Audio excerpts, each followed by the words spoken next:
Hello, YouTube. This is Hunter Surge. Just returning from Dallas. Not quite home yet. I am in Florida for the next couple weeks, which means recording this video is going to be a bit awkward. But I took 28 with Tornadjinn. That was a 5-3 record, one of the best tiebreakers among 5-3s. Lost my win in on round 8, which was unfortunate. Would have made top 16 if I did. We got top 32 pricing. That was pretty cool. And this deck performed really, really great. I just flipped it at the very end and had a really unfortunate pairing in round 7. So let's get into it.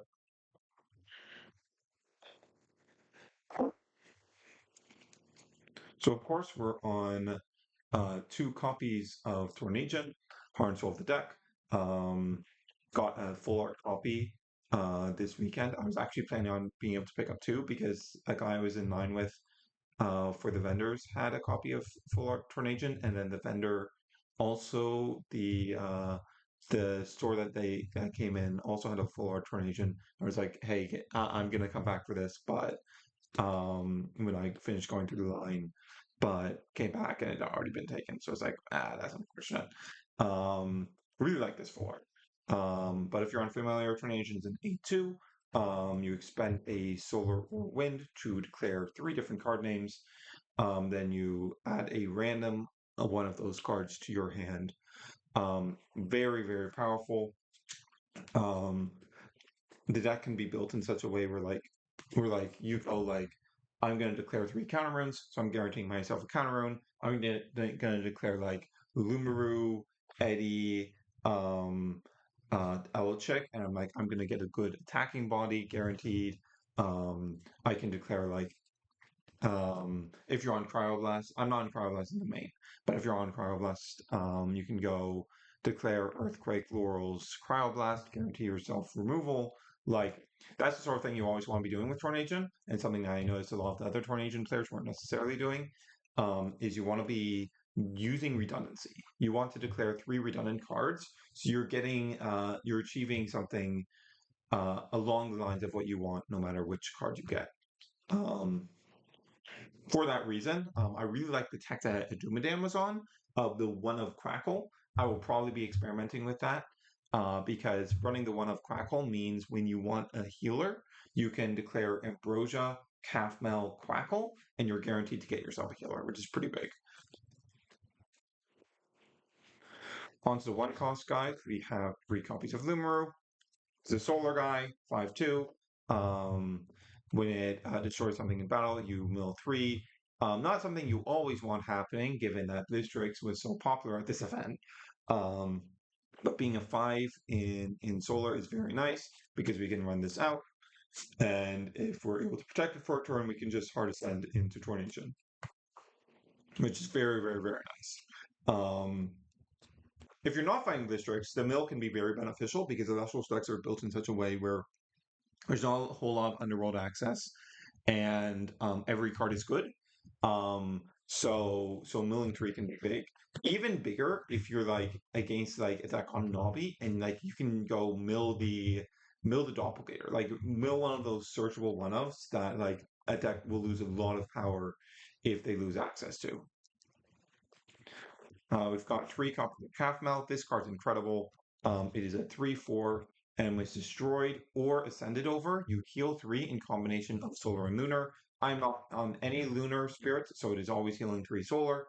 The stat line is just really good for this sort of healer, like 3/4 compared to the 2/2 of Suckle and 2/3 of Crackle. Very, very, very nice. Especially important in the heal Argo matchup because it means I get to run out my healer and beat over your healer. Um, it does lose to Specteris, which can be very unfortunate, but overall, this card is just absolutely incredible. And if you ever get the scenario where you get to send Tornadjinn over Calfmouth, it's just absurd. The 3 attack stat is also super, super nice because that's just high enough that if you combine it with Zeus or Demeter, it is beating over a 5, and also it beats over attack position Fast Rabbit, which is really big too.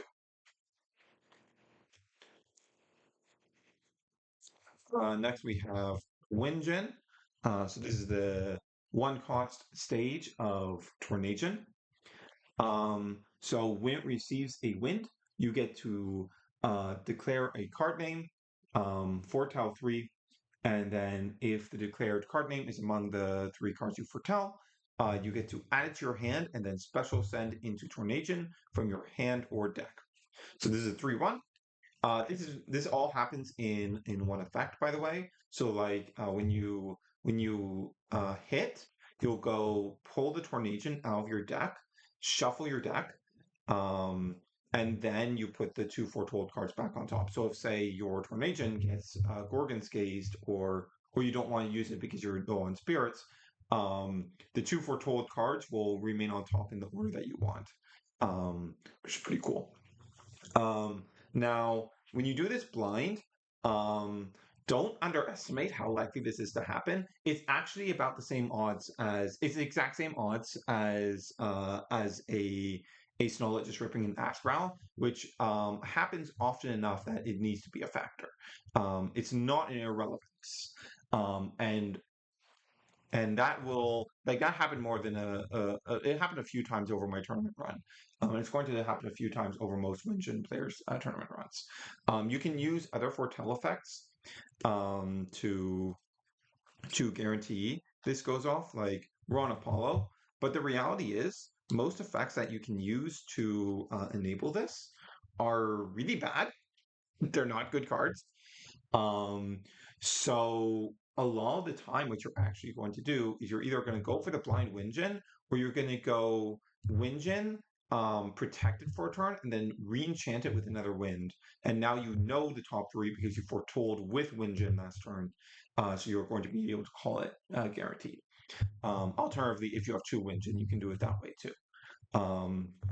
That is the most common way I would resolve Windjin's effect. I would either just blind Windjin and get rip it off the 1 in 4 chance, or I would just do double Windjin. And because of that, despite the fact that I have Apollo in here, I actually side out Apollo almost every round. Because it's just the weakest card in the deck. And I remember talking to a Dumadam between rounds, and he was doing the same thing. He was siding out Apollo like every time. It's just the weakest card in the deck. If I'm going to take out something for a matchup, Apollo is like the easiest sure bet. But yeah, this card's really strong. Like anytime you resolve this, you're just going like +2 that turn, and you're just swimming in card advantage, and it's just really, really good. Then we have the One of Sorlet. So this is a tech I was playing around with this weekend. Basically, I wanted like one more guy in my deck to bring myself up to 17 guys. But also, I wanted another 5 in the deck so that I could go Tornadjinn, declare Lumaru, Eddie, and a 5. And like the other 5 in the deck, the other extra 5 in the deck is Elechick. But Elechick is at 1. And if, say, I already have Suits, Elechick isn't that useful. Um, so I wanted something else I could declare there. Sorlet, I have more copies of this in the sideboard actually. The other thing with Sorlet is like we're already on wind, so Sorlet is a pretty good pick because of that. And into the Blistrix matchup, Sorlet can't clear Blistrix, of course, and it can't switch Blistrix to defense, so it can't get over it even with Suze. However, it does instantly clear both Morlith and Aspral, which is really big because that's what you're going to be dealing with a lot more commonly. It also clears Searsword, which is also really big. So I found this card super useful in the Blistrix matchup, which I fought twice and did not drop a round 2. Then we've got 3 copies of Ash Rabbit. Ash Rabbit's just really good. There's not much to say here. On receive, you get to look at top 3, put any of them to your hand. This helps you find like your Windjin and stuff, or find your Tornadjinn or whatever. Find whatever you need. Just really, really good card. 1 copy of Elechick. It's of course limited, so we can't run any more than this. On cast, you get to search your deck for a Divine Rune, so we get to search for Zeus most of the time, but we can also search Apollo if we're trying to set up that combo with Windjin. 3 copies of Eddie. Eddie's just really good. on cast, we get to switch the position of anything on the field. So this lets us clear almost anything in the game. In tandem with Zeus, it's even able to threaten Blistrix, which is really, really important to be able to do. Just really strong card. That's it for the Elestrals. So let's move on to the Invoke runes.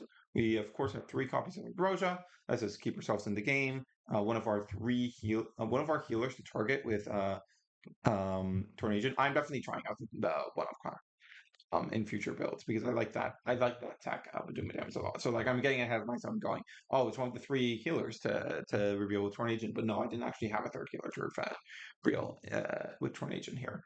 Then 2 copies of Hurricane. Shield is Tornadjinn's worst enemy, so being able to clear the shield is very, very, very nice. This was very useful throughout the day, especially given that Argo was really popular. Really, really popular. And like one of the best ways to beat Argo is to Hurricane it before it can be flipped up. So yeah, really, really nice card. It's always between this slot is always between this and Cryoblast, and it's whichever you feel more comfortable with. I generally feel more comfortable with Hurricane because Hurricane is useful into like every matchup, whereas Cryoblast is really bad into stuff like Blistrix. Um, Whereas like if I'm going into Blistrix, I really want Hurricane because Hurricane goes, okay, I'm going to go for this Eddie Zeus play, and before I do it, I'm gonna Hurricane you so that you can't protect your Blistrix and it's leaving the field for sure. Then 1 copy of Earthquake, 1 copy of Laurels. Good cards. Good cards, good. Not much to say about that. The one thing I miss about not having Cryoblast in here is that if you have Cryoblast in here, as I talked about, you get to declare, you can declare 3 removal cards and always get one. And you can't do that if you don't have Cryoblast in the deck. But I overall liked Hurricane just a bit more.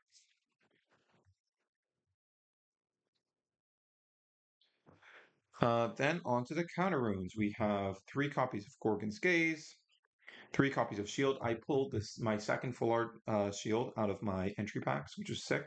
2 Tsunami and 2 PTA.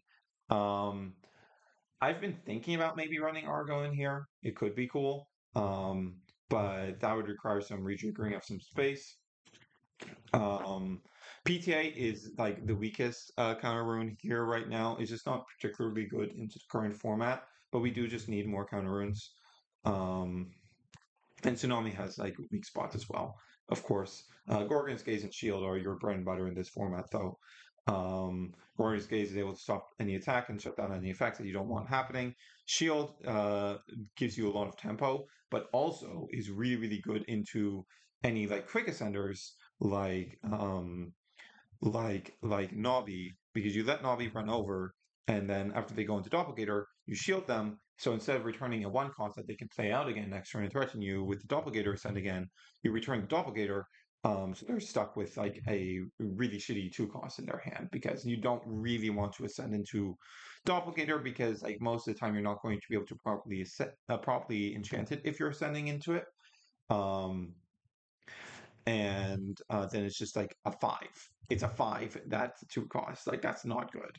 Um, but yeah, this was the counter rune lineup. You generally want like 10 counter runes. This was sufficient all day.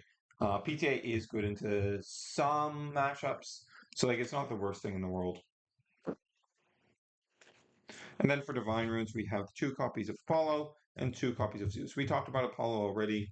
I have like 4 of this full art, so I was kind of excited to use Apollo, but this card is just so clearly the worst card in the deck. So many games that I found myself in bad spots, it was because one of the cards in my hand was Apollo, and I was like, this card doesn't do anything. Like the first round I lost, round 6, I was fighting Water Wind 5s, and I drew 2 Apollo, and it was like these cards don't do anything. And then I was like, okay, I kind of really need to find guys, so I'm going to use Apollo to try to find guys. And the guys I find are, and the top 3 is like, oh, these suck, don't get me anywhere from this situation. And yeah, it was just really, really bad. Um, Not I don't like this card at all. I'm probably going to be trying the deck with Apollo gone, just going, I'm just going to get the Windjin resolution through Windjin alone. I will either blind hit I'll either get the blind hit or I will double Windjin. And I'm not gonna rely on I'm not gonna run this really bad card that I side out every single game, every single round. Zeus is always incredible. Like it lets us get over rabbits. It lets us get over everything we need to. It lets us get over Blitztrick stuff. Like, mm, incredible card. Incredible card. Never ever cut. Okay, Spirit Math. We've got six solars. You don't really need more than this. You can probably actually go down one with if you cut Apollo. Like a lot of the times, I would be siding in Cryoblast, and I would side out one of the solars to fit in a Frost. Five is really the minimum solars you want. That's like when you're using a card like Half Mal, a heal three of a specific element card like that. You don't really want to go lower than five of the spirit that card heals. Um, but five or six is good enough. I know the top four Tornadjinn ran seven, but I really don't think you need that many. Um, then we have five copies of Zaptor. We have Astrabbits, we have Eletrix, and we have Zeus that we all really want. So five is a good number here. Um, we really want to be able to load up Zeus with two or three.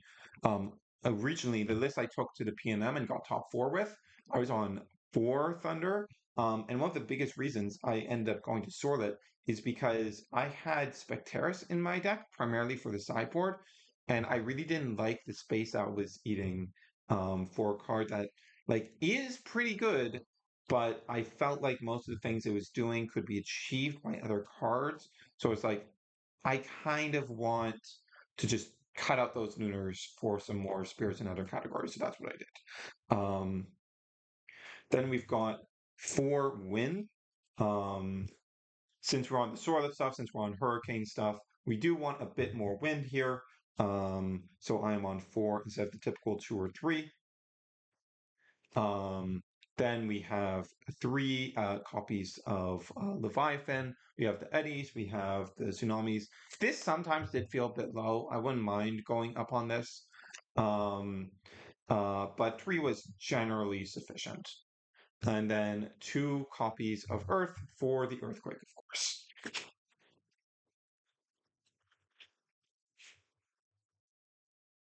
And then the sideboard. So we have three copies of Galaxy and two copies of Sorlet. I'm going to talk about these together because these are largely for the same purpose. If we're fighting a deck like Heal Argo, what you generally want to do is you want to be able to side into being more of a fives deck. Um, and these are the sorts of cards you want to go into. Galaxy in particular is really good into that deck because that deck doesn't run Specteris. And this just makes their eddies super dead. When I fought Bungus in the PNM, this was extremely effective.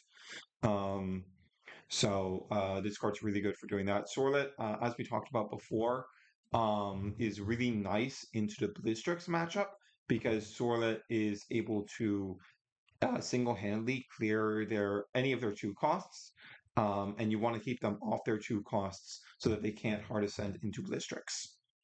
Speaking of the district matchup, we have three copies of Boombat. I think, from what I could tell, a lot of people were on like 2, 3 Boombat in their sides this weekend. Because you want to respect districts. You don't want your tournament run ended by districts. I know.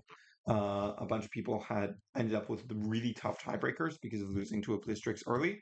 Um, I never lost a round to Blistrix. I fought two Blistrixes. I fought one in round one and fought one in round six. Um, and between the two of them, I went 4-1 in games. The only game I lost to Blistrix this weekend was game two, round one. I was against Juret, so I was against the Nimbugs build of Blistrix, which now has Sorlet in it, which was very cool, but also very funny because we both definitely misplayed with Sorlet at one point. He misplayed in game one or two by trying to Sorlet my Tornadjinn, and I misplayed in game three. No, I think it was game two. I misplayed by trying to Sorlet his Blistrix. Um, Errors made. Um, but it is what it is. Sorlet is still really good for taking out the two costs, but like Boombat was essential. I remember in game two in my round six, which I 2-0'd. Um, I ended the game with three boom bats in my hair. I was like, yeah, it's never happened. Like as long as they don't hit the nuts and go like okay, I get up this out with like Astral Effect, and then over the course of the rest of the game, I resolve Rise twice. As long as that specific thing doesn't happen, um, then then the three boom bats should put you in a winning position most times. Like as long as they don't hit the absolute nuts, um, like you should be able to clear one or two restrictions with the boom bat side in. And we've got one PTA, one tsunami. For the scenarios we want those in our deck instead, just to like adjust our counter rune lineup. We have two Cryoblast with the one Thermine to enable it. Um, and I feel like I should have had three Cryoblasts in here, maybe cutting the PTA for the third Cryoblast, because the PTA didn't really come in. Though it's actually kind of important for like when you're fighting in like a water deck and you really want to take out the tsunamis. I don't know.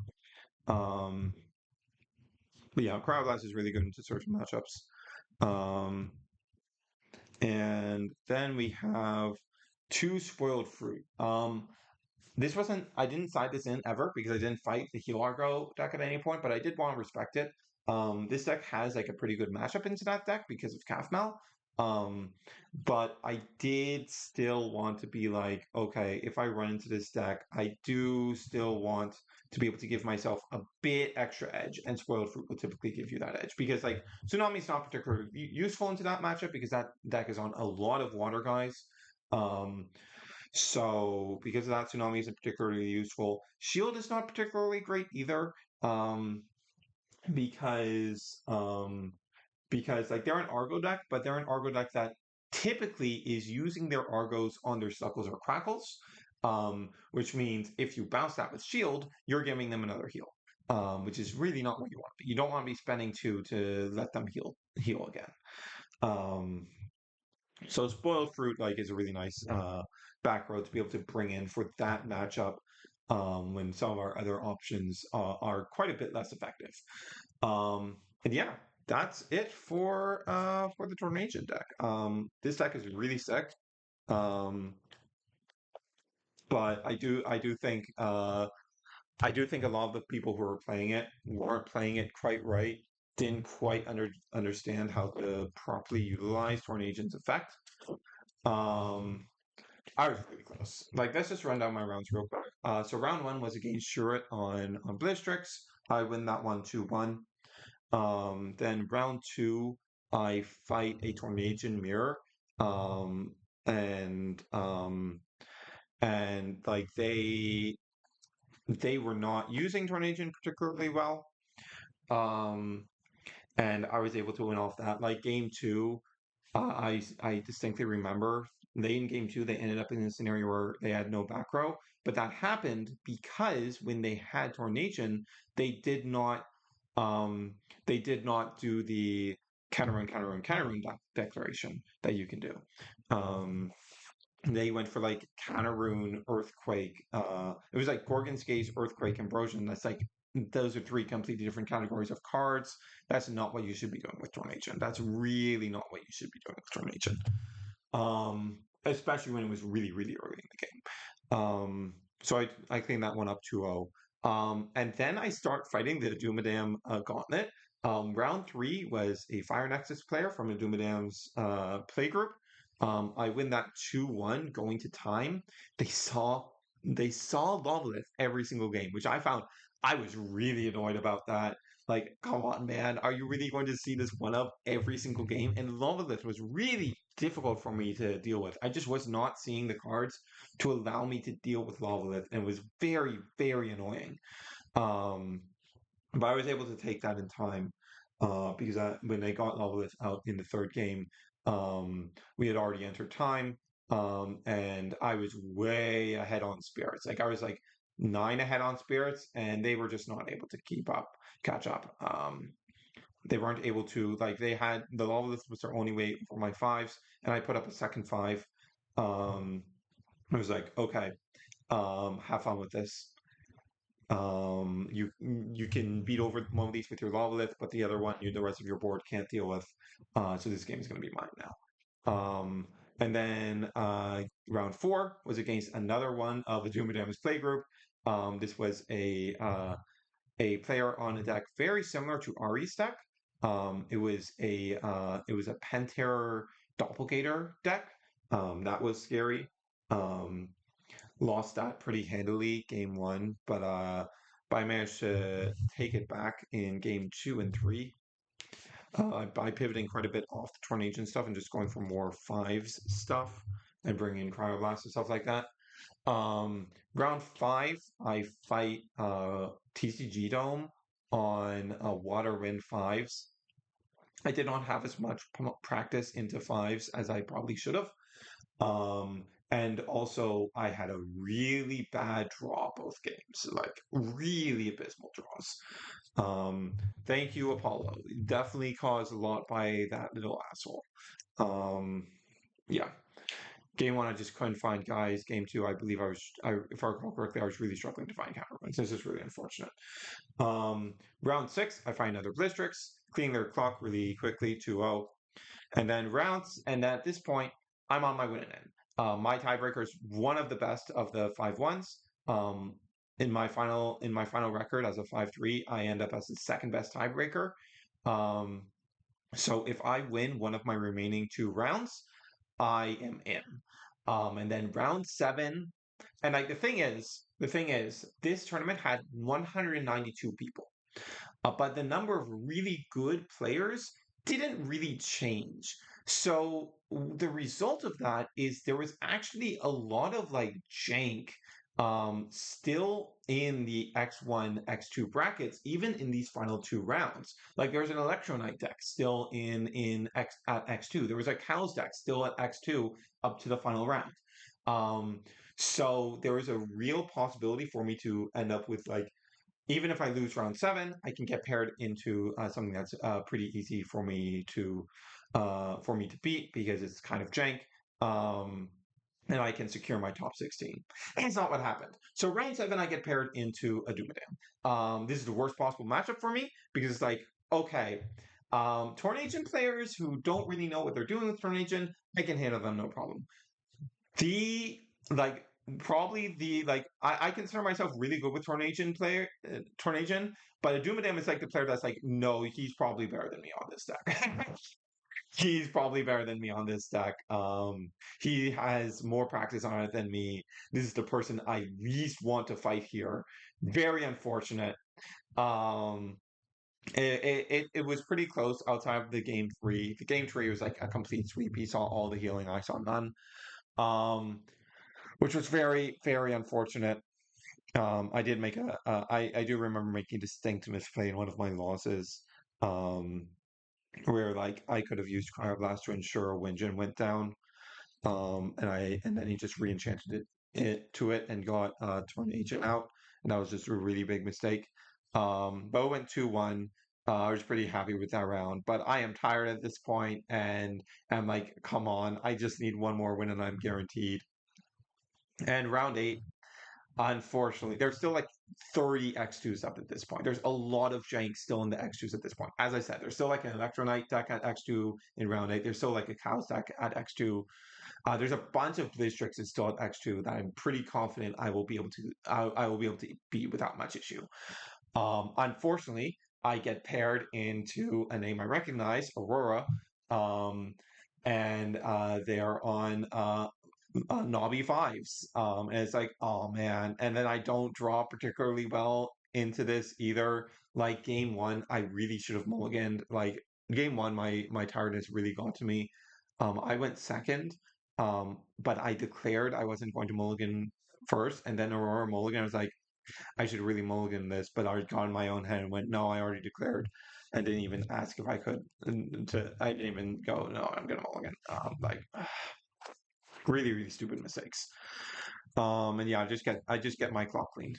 Don't draw particularly well. Just flub it in general. Like, oh my god. I probably would have had that game won if I saw more than a single guy. Like I just drew nothing but runes all game outside of the Lumaru I started with. And it really, really sucked. Um like I drew into multiple ambrosias that game. I had every counter in the world, but I just had no guys. Just no guys. Really unfortunate. Really, really, really unfortunate. But it is what it is. It is what it is. With that said, though, I had a great time at Dallas. I'm very proud of my record. 5-3, placing top 32 is like a good ass record, and I went really deep. Like I was like in the last two rounds, as I said, if I won either of those two rounds, I would have gotten into top 16 and walked away with the Panther in extremely close, like just on the edge of being able to make it. But unfortunately, it didn't quite work out. I got two of the worst pairings I could have gotten in those last two rounds. The only thing that could have gone worse is if round 8 I was paired into like Trish or Bean, who were both still at X2. Um, but yeah, with that said, this is Harry Surge signing off.